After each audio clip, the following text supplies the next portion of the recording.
महिला आणि अवजड पुरुषी काम हे जर ऐकायला जडच जात असेल तर वाशिमच्या महिलांची ही एक बातमी पाहून तुम्ही देखील थक्क व्हाल। पाहूया त्या संदर्भातला एक रिपोर्ट।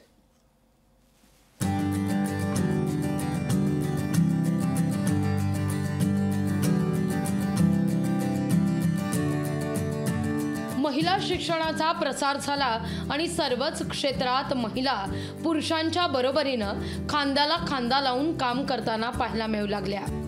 एसटी बसमध्येही कंडक्टर पदावरील महिला कार्यरत आहेत, पण वाशिमच्या मेकॅनिक महिलांची बातच न्यारी आहे। पुरुषांच्या खांद्याला खांदा लावून त्या जबाबदारी सांभाळत आहेत आणि सांभाळत आहेत लाल परी।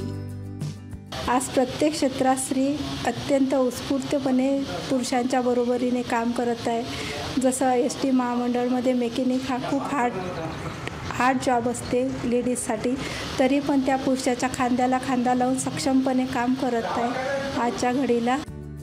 घरची जबाबदारी, उदरनिर्वाह, मुलांचं शिक्षण या सगळ्या गोष्टी सगळं काही शिकून देतात। असंच काहीसं चित्र कारंजा आगारात पाहायला मिळतं। स्प्रिंग बदलणं, क्लच प्लेट बदलणं, टायर बदलणं, ऑइल बदलणं, ग्रीसिंग करणं ही अवघड कामं महिलाही सहज करतायत।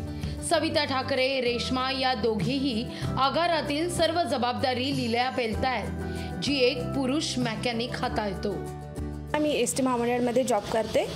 मी आज महिला म्हणून आज जागतिक महिला दिनानिमित्त सर्व महिलांना हार्दिक शुभेच्छा देते। आणि मी हे सांगू इच्छिते की आजच्या जगामध्ये महिला ही कुठेच कमी नाही आहे। प्रत्येक क्षेत्रामध्ये प्रत्येक पदावर ही काम करत आहे। त्यामुळे प्रत्येक महिलांनी आपल्या कामगिरीवर चांगले कर्तव्य करावे।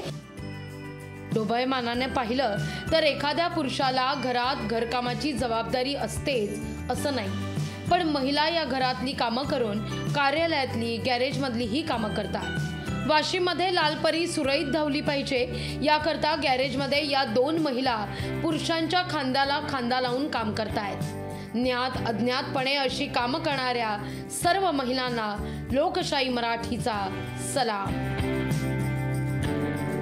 गोपाल व्यास, लोकशाही मराठी, वाशिम।